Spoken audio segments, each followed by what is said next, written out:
Dans le basket malien, une constante s'est toujours dégagée. Les catégories de jeunes sont injouables, mais en senior, c'est plus compliqué. À ce constat, il est possible d'opposer le titre Afrobasket 2007 de la sélection malienne ainsi que les finales disputées, mais en dépit de cela, le Mali n'arrive pas encore à faire peur chez les seniors. Le Mali n'a jamais remporté d'Afrobasket et n'est monté sur le podium qu'une seule fois, en 1972. Il n'a encore jamais réussi à se qualifier pour la Coupe du Monde. Une génération est bien décidée à mettre fin à ces anomalies. Mélange de joueurs ayant disputé la finale de la Coupe du Monde U19, perdu les armes à la main face aux États-Unis et de talents s'étant révélés lors de la Basket Africa League, le Mali a un important vivier en sa possession. L'un de ses fers de lance est Aliou Diarra. L'ailier fort de 23 ans, qui évolue actuellement au FUS Rabat, a crevé l'écran lors de la BAL 2023.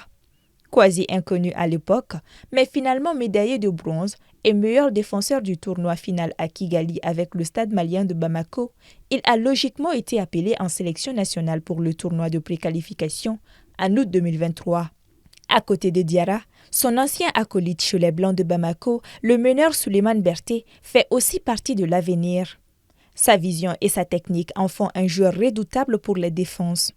En juillet 2023, il a signé un contrat en France, à Cherbourg, accueilli avec enthousiasme par son entraîneur qui a assuré « C'est le joueur qui va nous faire franchir un cap ».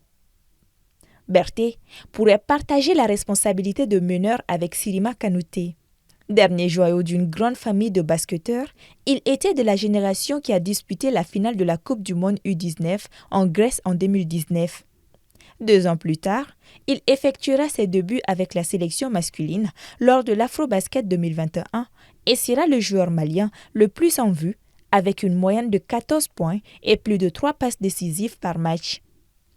Âgé de 22 ans, Kanouté évolue à Nancy depuis 2022. Le Mali peut également s'appuyer sur Adama Sanogo, vainqueur et MVP du championnat NCAA aux États-Unis, actuellement aux Chicago Bulls, ainsi qu'Oumar Ballo, un autre vice-champion du monde U19.